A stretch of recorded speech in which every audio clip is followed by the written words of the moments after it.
Le matin de ce lundi, l'avenue du commerce au centre des affaires de Kinshasa, dans la commune de Lagombe, bordée des magasins, a connu une ambiance différente de son effervescence habituelle. Cet avant-midi, tous les magasins des expatriés sont restés fermés. Pour cause, la grève déclenchée par les Congolais travailleurs dans les magasins des expatriés qui sont mécontents du traitement que leur est réservé par leurs patrons. Par peur des représailles, ils ont refusé de parler devant la caméra. Mais leurs amis et voisins de travail qui connaissent bien leurs revendications ont expliqué les causes de ces mouvements. La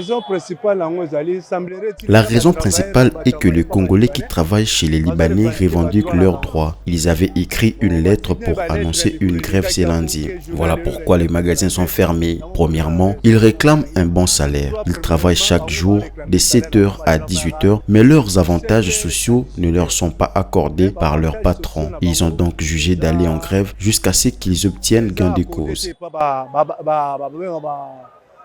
Patron na bango sur bango selo bango ba monique jusqu'à tel point ba reçoit gain de cause ne ba si sa grève. Ces Congolais qui travaillent de 7h à 18h non seulement n'ont jamais été rémunérés à la hauteur du service rendu, mais aussi les taux du dollar appliqués lors de leur paye est inférieur au taux officiel. Ce constat a été fait par Martin Kabongo, l'un des vendeurs devant le magasin des Indo-Pakistanais.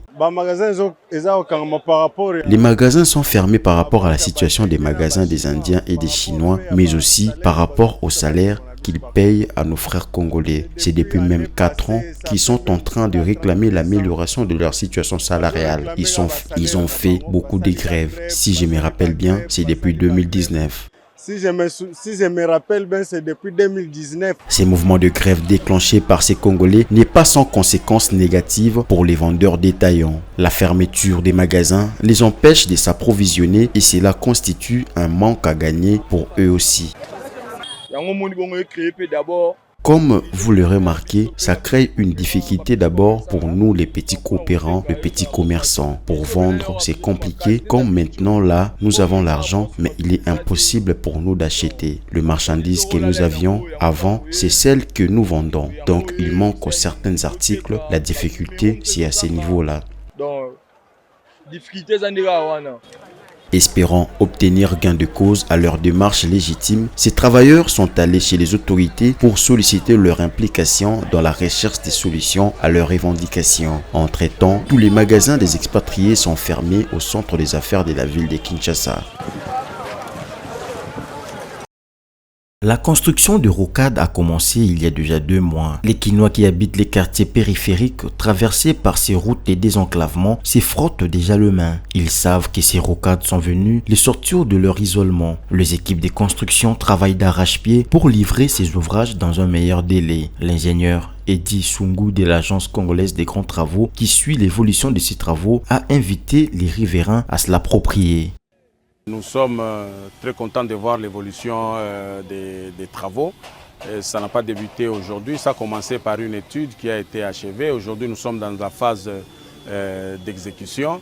On est en train d'exécuter pratiquement, ici nous sommes à 6 km que nous sommes en train d'exécuter. Vous avez vu vous-même que les ouvrages d'assainissement déjà sont en train d'être mis en place. Et évidemment le rechargement pour la plateforme, et les travaux quand même avancent comme il se doit. Nous allons en appeler à la population, surtout aux riverains qui rongent le projet, de s'approprier du projet, d'aider le gouvernement à ce que le projet puisse réussir, d'aider la CGT pour que ça puisse réussir, d'aider aussi les entreprises chinoises qui travaillent pour que le projet puisse arriver jusqu'à son terme. Sylvain Mutombo fut un temps vice-ministre de la Défense nationale et ancien combattant. Il a trouvé le temps d'accompagner les ingénieurs à pied d'œuvre dans ces chantiers. Il rappelle la valeur économique de ces rocades, pas seulement pour le quartier enclavé, mais pour toute la ville de Kinshasa. Cette route va décongestionner la ville de Kinshasa en termes de la circulation routière, en termes des embouteillages. Surtout les embouteillages vers Mitendi, vers l'entrée du Bas-Congo, vers l'entrée de Kinshasa, Bas-Congo. Cette route va aider beaucoup. Et cette route servira aussi de contournement pour beaucoup des engins poids lourds qui passeront directement ici avec beaucoup de sécurité et beaucoup d'avantages. Et ceci permettra des heures propices pour leur entrée Et il y aura aussi de terrains ou alors de parcs ou alors de stations de stationnement qui servira de recevoir ces poids lourds et leur donnera le temps d'entrer sur Kinshasa. La joie des riverains est débordante. Longtemps laissés pour compte, ils se réjouissent que ces rocades soient venues mettre fin à leur isolement. Nous sommes très contents parce que ces projets datent de longtemps. Beaucoup de présidents sont passés, mais aujourd'hui, grâce au président Fachi Beton, on est venu nous aider avec cette route. Les travaux de construction de principaux tronçons sont déjà exécutés à hauteur de 60% selon le ministère des Infrastructures qui prévoit rendre opérationnelle la première phase du projet qui comprend la rocade Est d'ici la fin de l'année 2024. Les entreprises chargées de construire ces rocades devraient tenir le délai pour soulager les habitants de ces différents quartiers traversés et reliés par ces infrastructures routières. Ces rocades sont construites pour améliorer la circulation routière dans la ville de Kinshasa.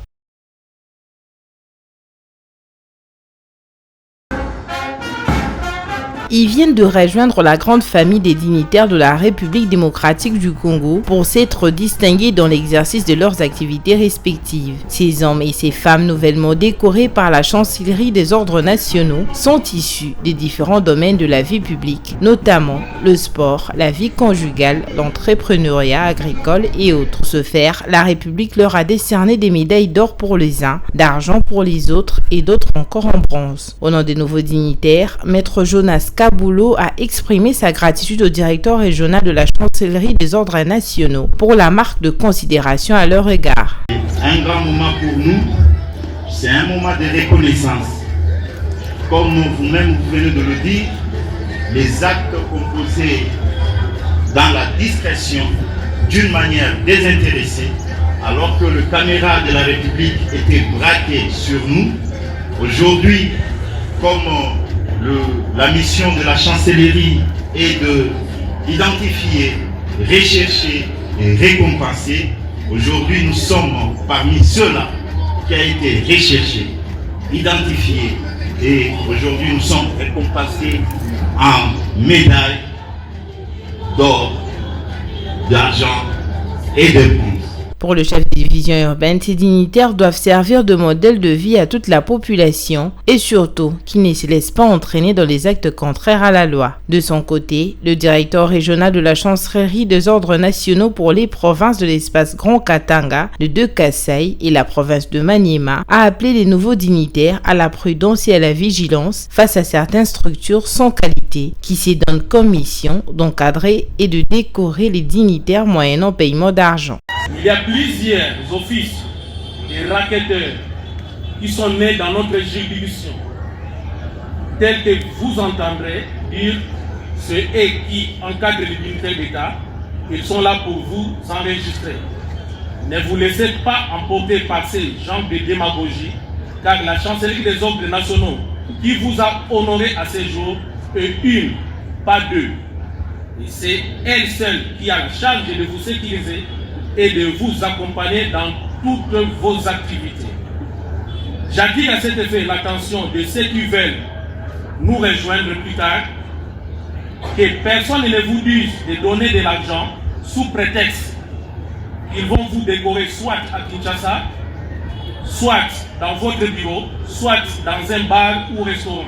La chancellerie des ordres nationaux est une structure de la présidence de la République démocratique du Congo qui récompense, à travers la décoration des médailles, les Congolaises et Congolais qui se sont distingués dans tous les domaines de la vie publique. La première ministre Judith Suminwa, alors du Conseil des ministres tenu le vendredi 6 septembre 2024, mit en garde le membre du gouvernement contre les dérives de la gouvernance à travers les réseaux sociaux où le ministre rivalise parfois dans des communications manquant de pertinence. Elle a recommandé à chacun de faire preuve de la plus grande circonspection dans leur manière de communiquer. Judith Suminwa a rappelé que la gestion de la Res Publica doit demeurer sérieuse et sacrée. La population congolaise attend tant de ministres qu'ils se concentrent sur leur travail et non sur la recherche de popularité sur les réseaux sociaux. Elle a souligné l'importance des descentes sur le terrain et de la sensibilisation autour des grandes décisions et enjeux. Le ministère de la Communication, chargé de préserver l'image de marque du gouvernement et des institutions de la République, doit reprendre son rôle avec dynamisme. La communication gouvernementale doit être réfléchie, coordonnée et suivie de près par le ministère de la Communication. La stratégie des cellules de communication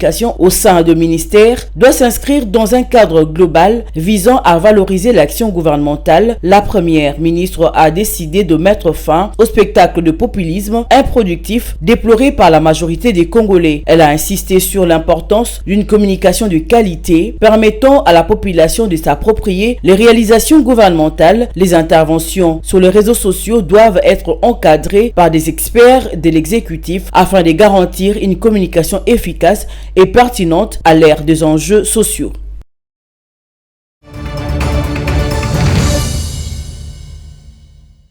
Sur la question de cette évasion de Makala, parce que lorsque les événements... Le porte-parole du gouvernement, Patrick Mouyaya, a indiqué que le président de la République a demandé à ceux qui s'occupent de l'enquête de pouvoir faire rapport dans les 7 jours qui suivent. Mais d'abord, c'est le regret et la profonde tristesse lorsque l'on regarde le nombre de morts. On parle de 129, mais il y a 2 autres qui ont succombé de leurs blessures. Depuis cette tentative d'évasion, le chaos s'était installé à Makala car il n'y avait pas d'électricité, pas d'eau et des bâtiments logeant le bureau du greffier, l'infirmerie ainsi que les dépôts alimentaires ont été incendiés. Le gouvernement travaille depuis pour remettre tout en place. Des mesures ont été prises, notamment l'eau a déjà été rétablie au niveau de la prison. Des mesures d'accompagnement ont été prises pour toutes ces femmes qui ont été victimes des violences sexuelles et d'autres cas de viol et les ONG, organismes non gouvernementaux, notamment le Bureau conjoint des Nations Unies pour les droits de l'homme, seront impliqués dans l'enquête en cours parce que nous voulons tous connaître la vérité de ce qui s'est passé ce jour-là et de ce qui a conduit à ces circonstances dramatiques, a souligné le porte-parole du gouvernement. Actuellement, les raisons de la tentative d'évasion à Makala ne sont toujours pas élucidées, mais le bilan annoncé par le gouvernement est déjà contesté par certaines organisations de la société civile. Selon les autorités, il y a des morts par balle, tandis que d'autres détenus sont morts suite aux tirs de sommation ou encore par bousculade et étouffement. Une semaine après ces incidents, les ONG réclament un accès à la prison de Makala pour soigner les détenus violés lors des incidents. Les ONG de défense des droits des femmes également réclament un accès sur les lieux. Pendant les événements qualifiés d'une tentative d'évasion, de nombreuses femmes ont été victimes de viols et restent sans assistance ni soins nécessaires. Pendant ce temps, un procès en flagrance a été ouvert à la prison centrale de Makala où 2 groupes de détenus présumés impliqués dans les actes de barbarie perpétrés lors de la tentative d'évasion des prisonniers ont été identifiés devant le tribunal de garnison de Kinshasa-Ngaliema.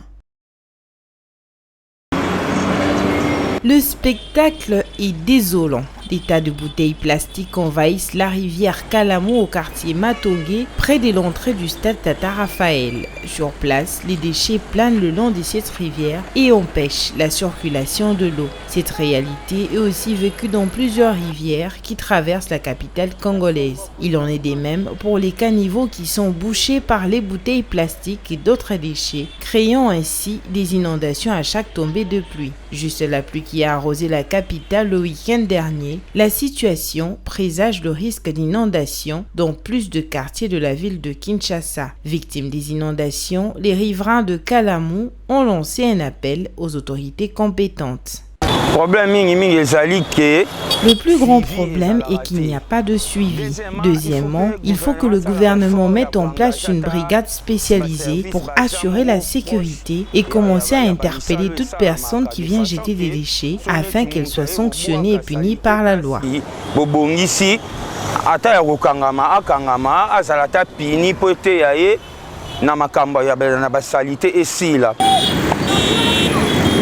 Face à cet état de choses, les gouverneurs de la ville de Kinshasa a lancé il y a peu l'opération Kinshasa et Zobonga. C'est dans ce cadre que sur place, un engin de curage de déchets est disponible à cet endroit. Voilà pourquoi Tabor Mwabai recommande aux autorités de constituer des équipes de cantonniers manuels pour pallier à cette situation.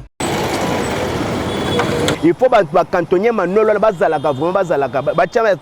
que l'on puisse avoir des cantonniers manuels dans chaque coin et que ces derniers jouent le rôle de la police pour faire le suivi du travail, surtout celui de curage de la rivière. Parce que, comme vous le savez, à chaque fois que l'on cure, vous allez constater que nuitamment, il y aura toujours des gens qui viendront encore y jeter des immondices. Nous demandons encore à l'autorité provinciale de mettre à chaque coin de la capitale 2 poubelles publiques qui serviront pour gérer les déchets, mais aussi de procéder à des sensibilisations dans les médias pour faire voir à la population qu'après l'utilisation des bouteilles en plastique, de bien les conserver, car dit-on, la bouteille en plastique a une durée de vie de 500 ans. L'État a travaillé avec la population. Sans l'État, la population, sans paix, population, l'État, ça veut dire que tout le monde va ensemble. Ces comportements d'incivisme ont poussé le gouvernement central, par le biais du vice-premier ministre, ministre de l'Intérieur et Sécurité, à lancer une campagne de sensibilisation dénommée « Pour notre sécurité, respectons tous la loi et les règles ». Cette campagne, a dit Jacquemaine Chabani-Louko, vise à lutter contre les maux qui mettent en déroute les facteurs de développement de la République. Alors que les poubelles publiques sont placées dans certains coins de la capitale, surtout au centre-ville, elles sont souvent confrontées au problème d'évacuation, créant un autre problème de santé. Les campagnes de sensibilisation pour prêcher le civisme à la population est une bonne approche, certes, mais le suivi et l'évaluation des déchets apporteront certainement des résultats attendus, comme le pense une certaine opinion.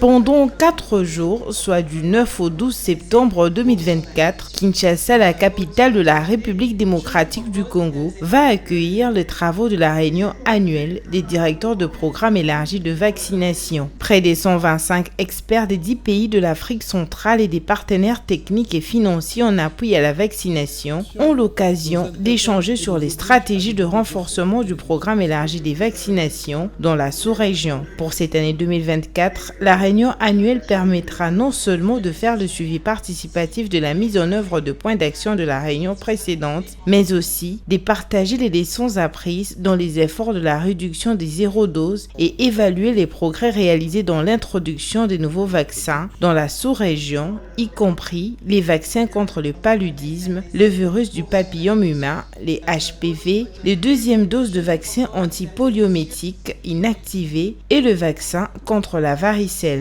Dr Bakeïta, représentant AI de l'OMS en RDC, est revenu sur la résilience des systèmes de santé en Afrique centrale en soulignant l'importance de renforcer les programmes de vaccination face aux épidémies des maladies telles que la rougeole, la méningite, le choléra et même le Mpox exacerbé par les faibles taux de couverture vaccinale.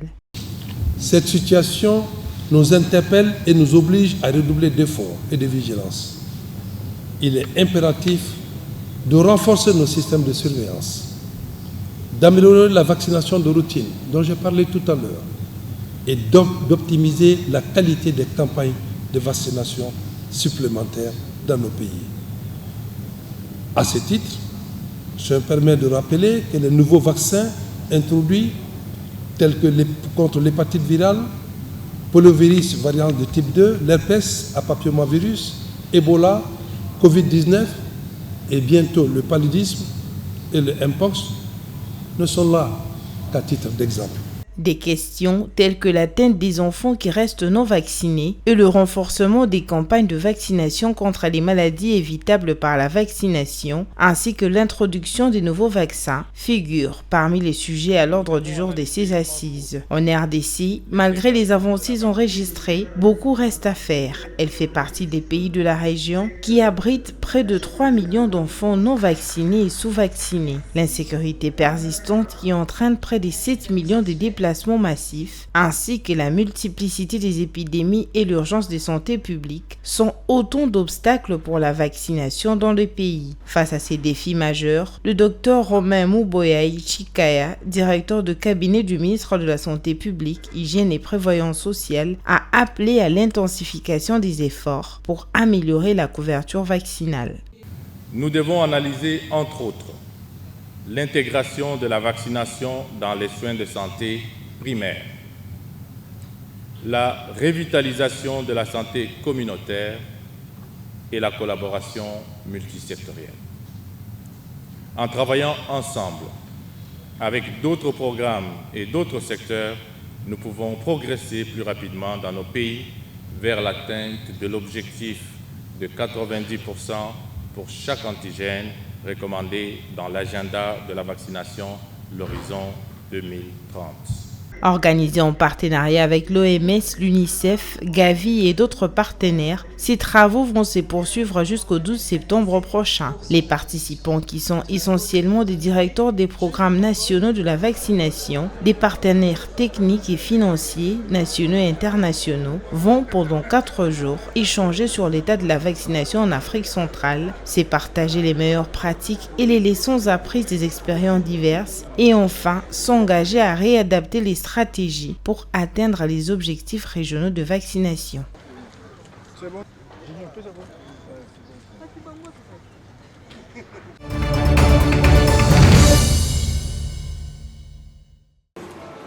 Plusieurs acteurs du secteur du tourisme et les partenaires sont réunis pour réfléchir sur la promotion du tourisme en RDC. Pendant 3 jours, soit du 10 au 12 de ces mois, les participants à ces forums ont la mission de doter au pays de mécanismes efficaces en vue de rendre ces secteurs plus attractifs et contribuer au développement du pays. L'objectif majeur de ces assises est de fédérer les énergies des différentes parties prenantes de la chaîne de valeur du tourisme en vue de réfléchir et de mettre en place les mécanismes d'enrichissement et de validation de la politique nationale du tourisme telle que prévue par la loi.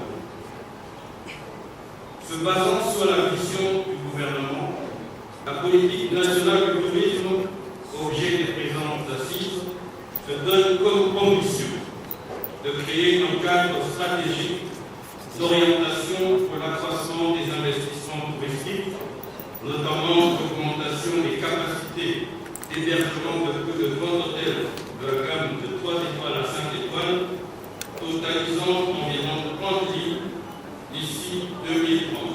Le ministère du Tourisme reconnaît que le défi à relever dans ces secteurs est immense, mais l'horizon est prometteur. Il est conscient que le tourisme placé au cœur de priorités nationales pourrait non seulement diversifier son économie, mais créer de milliers d'emplois et promouvoir un développement durable. C'est ainsi que le gouvernement, à travers le vice-premier ministre et ministre de la fonction publique, promet d'encourager l'ensemble du secteur du tourisme pour promouvoir l'industrie du tourisme. Le gouvernement de la République veillera à ce que ces ministères ainsi que l'ensemble des acteurs du secteur bénéficient de toute la collaboration voulue en vue du relèvement dans notre pays et considérée à juste titre comme l'une des toutes premières sources de développement économique et financier des nations. Le gouvernement verra à ce que toutes les parties officielles externes du secteur du tourisme qui l'impactent suffisamment puissent s'engager dans une franche et efficace collaboration avec lui. La République démocratique du Congo est un pays potentiellement riche en ressources naturelles, humaines et culturelles. Mais ces ressources ne sont pas valorisées pour rendre le secteur du tourisme beaucoup plus compétitif comme dans d'autres pays du monde. Les travaux de ces forums de 3 jours vont permettre aux participants de trouver des solutions à certains obstacles au développement du tourisme en République démocratique du Congo.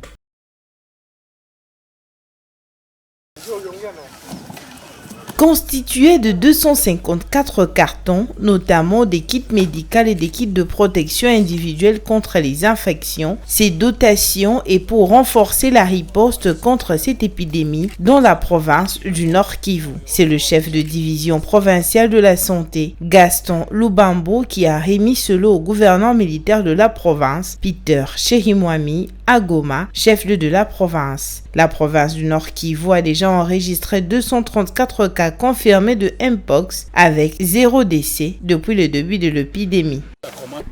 La réception officielle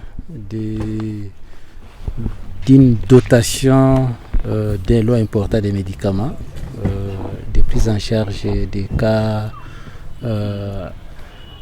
confirmés de monkeypox au niveau de la province du Nord Kivu. La quantité, d'abord sur le plan quantification, est de 254 cartons répartis en 2 types de kits de médicaments.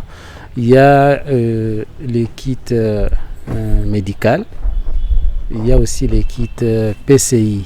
PCI, c'est la protection contre les infections. Donc vous comprenez que de ce côté, c'est quand même un privilège pour la province du Nord Kivu de pouvoir bénéficier de cette dotation. C'est parce que ça va permettre une prise en charge adéquate au niveau des différentes structures, des établissements, des soins de santé dans les zones de santé qui sont déjà touchées par cette épidémie. Le Nord Kivu est l'une des provinces parmi tant d'autres touchées par l'épidémie de la variole de singe. Dans l'entretemps, le pays vient de réceptionner un deuxième lot de 50 000 vaccins en provenance des USA. À noter que d'après le ministre de la Santé, Hygiène et Prévoyance sociale, Roger Kamba, ce sont les provinces les plus touchées par cette maladie, notamment le Sud Kivu, le Nord Kivu, la Chopo, l'Équateur, le Nord Ubangi, la Chouapa, la Mongala, le Sankuru, le Congo central, ainsi que le Grand Bandundu et Kinshasa qui seront prioritaires dans la distribution des vaccins. Pour avoir songé à nous faire une priorité.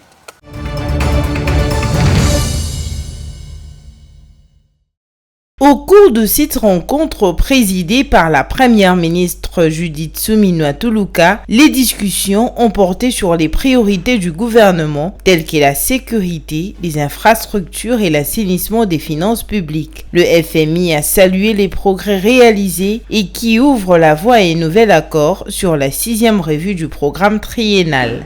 Nous avons noté que la croissance demeure soutenue et que l'inflation commence pas à reculer. Nous espérons que ce recul va continuer avec l'ensemble des mesures qui ont été prises par la Banque centrale et aussi par le gouvernement. Nous avons discuté des priorités du gouvernement, et celles que nous pourrons inscrire dans le cadre de nos négociations pour les nouveaux programmes.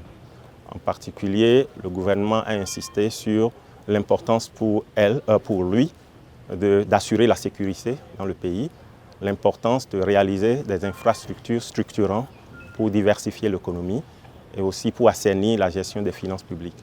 Donc dans les discussions qui vont venir dans quelques semaines, nous allons nous atteler à voir quelles sont les mesures, comment est-ce qu'il faut articuler les mesures pour réaliser tous ces objectifs. Cet engagement reflète la volonté du gouvernement de Judith Suminwa de placer le développement durable au centre de son programme de gouvernance. Les climats et la gestion des ressources naturelles deviennent ainsi des enjeux majeurs dans la quête d'une stabilité économique à long terme en République démocratique du Congo. La rentrée scolaire ne l'est pas que pour les enfants, elle l'est également pour les parents censés accompagner leurs enfants. Cet accompagnement s'étend sur toute l'année scolaire, ce qui implique un certain nombre de sacrifices pour l'encadrement et la bonne formation des enfants. Il se sacrifie en venant le déposer soit le matin, soit à midi et les reprendre soit à 12h ou encore à 17h pour les ramener à la maison, peu importe le moyen de transport qu'ils empruntent. Pour d'autres, pas assez de temps, ils préfèrent payer l'abonnement des taxis motobus ou taxis ou engagent de bonnes pour accomplir ces tâches à leur place. Aaron Odilois n'a pas voulu déléguer ces tâches à quelqu'un d'autre. Il le fait lui-même pour exprimer son amour à son enfant et lui faire comprendre l'importance de l'école. Je l'accompagne déjà parce que c'est tel que mon enfant, il a commencé cette année, sa deuxième maternelle. Ouais. Alors, l'accompagner pour moi, c'est une façon de lui montrer l'amour et puis de lui faire comprendre que l'école c'est très important. Et voilà pourquoi je porte ce garant-là de l'amener à l'école moi-même personnellement, pour voir comment il évolue, comment il entre à l'école. Et je pense qu'avec ça, ça va lui permettre de bien étudier. Moi, je commence le boulot à 10 h. C'est un programme déjà établi. Donc, je sais que les matins, je dois me réveiller pour déposer l'enfant à l'école. Et puis, dans les après-midi, sa maman viendra les chercher. Gabi Yakumba ne veut pas prendre de risques en laissant quelqu'un d'autre déposer son fils de 6 ans à l'école. Il a aménagé son horaire du travail pour le déposer les matins et le récupérer à midi. Depuis la bande maternelle, il y a un allée il y a 7e, il y a première primaire, il y a première primaire, il y a 7e, il y a première primaire, il y a Rosoa. Il y a kotika pe kozwa. Na boya ba risque wana ko exposer mwana zana mukeye moko, il faut ko accompagner tango akokoma mukolo akoya na ye moko loka ya na ye wana ya 7e. Ba misala biso to sala za ba entreprise moko privé oyo nazana facilité ya koya kotika mwana soki na tiki après que fongola maison commerciale nanga travailler 12 heures na kangi na ezomwana. La psychologie a pour sa part rappelé que l'accompagnement des enfants est un devoir sacré. Il considère les suivis scolaires comme étant un travail de tous les jours. Il a appelé chaque parent à prendre conscience pour assurer l'encadrement de leurs enfants. Les parents doivent prendre conscience de leur responsabilité de pouvoir encadrer les enfants, parfois les accompagner à l'école, mais cela aussi ne s'arrête pas là. Il faut qu'il y ait cette interaction régulière entre les parents et l'école, particulièrement avec les conseillers pédagogiques s'il y en a, avec les enseignants eux-mêmes, surtout quand les enfants sont à l'école primaire. Cela permet aux parents de suivre l'évolution des enfants, parce que les rendements scolaires, c'est le fruit des sacrifices et des abnégations de tous les jours, de chaque seconde, de chaque minute et de chaque heure. Il suffit qu'à la maison, qu'il y ait une dispute entre papa et maman, que cela affecte l'enfant. Ces stress qui peut arriver jusqu'à l'angoisse peut permettre à ce que l'enfant, pendant cette période, ne soit plus consacré ou concentré au cours, à l'école. Il ne pourra plus peut-être bien faire ses devoirs, bien faire ses interrogations et ses examens. Pendant que certains parents se battent pour leurs enfants, d'autres par contre fuient leurs responsabilités. C'est ainsi qu'il y a de ces enfants qui n'ont quasiment personne pour les accompagner à l'école. Ils se prennent eux-mêmes en charge avec tous les risques qu'il y a à traverser les grandes artères de la capitale. Ils sont abandonnés à leur triste sort. S'ils ne vont pas les déposer à l'école, que dire alors de la révision de cours et des devoirs à domicile? L'année scolaire n'est qu'au début. Chaque parent devra s'impliquer pour un bon encadrement des enfants durant toute l'année scolaire. Le président, le ministre de l'Intérieur, l'envoyé spécial du président. Porteur d'un message officiel du président de la République centrafricaine, le ministre de l'administration du territoire, décentralisation et du développement local Bruno Yapandé a été reçu ce mercredi 11 septembre 2024 à la Cité de l'Union africaine par le président de la République Félix Antoine Tshisekedi Tshilombo. Un tour d'horizon de l'actualité de l'heure et surtout tout ce qui entoure l'environnement de collaboration d'entente et de coopération entre la RCA et la République démocratique du Congo a été fait lors de cette rencontre. C'est des échanges vraiment fructueux qui peuvent nous aider à bien avancer dans la bonne direction tant souhaitée par les deux pays. Nous sommes beaucoup apaisantis sur le processus démocratique et politique en République centrafricaine, notamment les différentes élections. L'année dernière, nous avons organisé les élections locales, le référendum constitutionnel dans notre pays, ce qui nous a permis de nous faire doter d'une nouvelle constitution que nous appelons la constitution de la 7e République. Et cette année, c'est également une période exceptionnellement consacrée à des différentes élections. Nous avons déjà enclenché le processus. La République centrafricaine, qui organise sous peu des élections locales et qui seront suivies l'an prochain des élections générales, s'est dit par ailleurs disposée à recevoir tout soutien de son voisin, la RDC. Vu la proximité de la République démocratique du Congo avec la République centrafricaine et ce que nous avons en commun, mais nous ne pouvons que soutenir tout apport qui peut venir soit de la part de la République démocratique du Congo et d'autres pays voisins de la République centrafricaine. Vous savez que la République centrafricaine sort d'une longue période de crise qui a miné négativement le système économique et financier de notre pays et nous ne pouvons que compter sur nos frères. Bien avant cette entrevue, le chef de l'État avait conféré dans ce même cadre avec le président du Conseil supérieur de l'audiovisuel et de la communication CESAC. Christian Bossembe a fait part aux premiers citoyens du pays de nombreux défis auxquels cette institution d'appui à la démocratie est confrontée.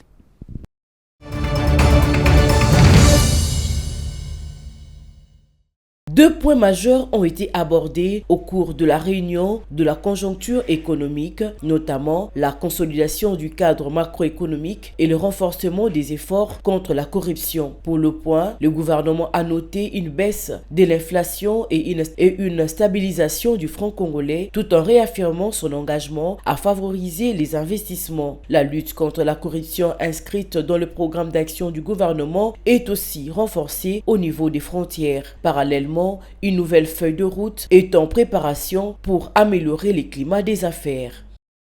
Mais comme vous pouvez le comprendre, nous n'allons pas nous satisfaire de ces résultats. Nous continuons les efforts, essentiellement sur la discipline budgétaire, mais aussi sur les grandes questions d'encadrement structurel, la diversification notamment.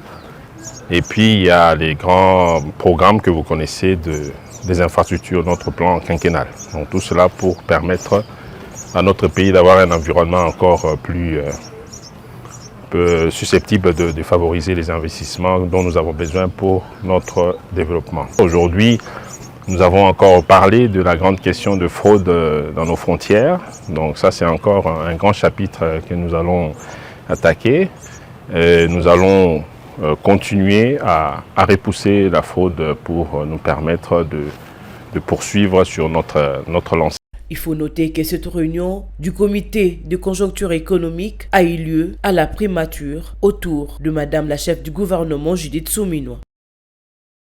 Le jeudi 12 septembre 2024 à la Cité de l'Union africaine, le président de la République, garant du bon fonctionnement des institutions, a présidé une réunion interinstitutionnelle qui a analysé la situation globale du pays. Le chef de l'État a donné des orientations aux animateurs de 4 principales institutions de la République, à savoir l'Assemblée nationale, le Sénat, le gouvernement et le Conseil supérieur de la magistrature. Sur le plan économique, le chef de l'État a réitéré sa détermination de voir notre économie décoller, avec notamment la baisse du taux directeur de la Banque centrale du Congo. Concernant le secteur de l'éducation, le président Félix Tshisekedi a insisté pour que la gratuité de l'enseignement de base soit totalement parachevée. Au chapitre de la santé, le speaker de la Chambre basse du Parlement a affirmé que le président de la République a donné des instructions. Le réforme du système judiciaire a aussi été évoqué dans cette réunion. Les réformes dans le secteur de la justice doivent être parachevées afin que nous ayons une justice équitable. Le président de la République a donné des orientations dans tous les domaines de la vie économique et sociale, de la vie de la nation. S'agissant de l'économie, le président de la République a souligné sa détermination à voir notre économie décoller, avec notamment la baisse du taux directeur de la Banque centrale, et ceci va entraîner aussi la baisse du taux au niveau des banques commerciales, de telle sorte que notre économie soit concurrentielle et que les populations, surtout les plus démunies, puissent avoir un accès facile au crédit. Nous avons souligné aussi la question qui est déjà prise en charge au niveau du gouvernement, et ça c'est le président qui l'a rappelé, de voir les prix des biens de première nécessité baisser sur le terrain. Et cela en préservant la stabilité du cadre macroéconomique. Le social des Congolais, ça a été l'essentiel du message du président aujourd'hui et de ses orientations, puisque non seulement nous avons parlé du secteur de l'éducation, où il faut renforcer la gratuité de l'enseignement au niveau de l'école primaire, mais commencer déjà à penser, même si on ne doit pas le faire tout de suite, à ce que cette gratuité soit aussi appliquée au niveau du secondaire. Ceci veut dire qu'il faut parachever totalement la gratuité au niveau de l'enseignement primaire de notre pays. Le président a souligné aussi le secteur de la santé.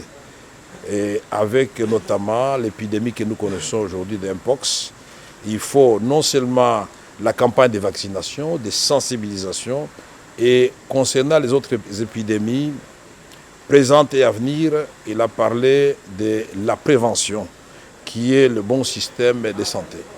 Nous avons aussi abordé et suivi le président de la République ses orientations en ce qui concerne le secteur judiciaire. Là, le président voudrait absolument que les réformes du secteur de la justice soient parachevées de telle sorte que nous puissions avoir une justice équitable. Le président a parlé, vous vous en doutez bien, de la sécurité à l'est de notre pays. La façon de mettre fin à cette guerre avec la montée en puissance de l'armée, mais aussi comment protéger nos populations et leurs biens en parlant de la police professionnelle que nous devons absolument encourager, dont nous devons encourager la mise en place. Enfin, la situation sécuritaire de la République démocratique du Congo, particulièrement dans l'Est et l'Ouest, ainsi que les parachèvements du processus électoral dans certaines zones du pays ont également été abordés.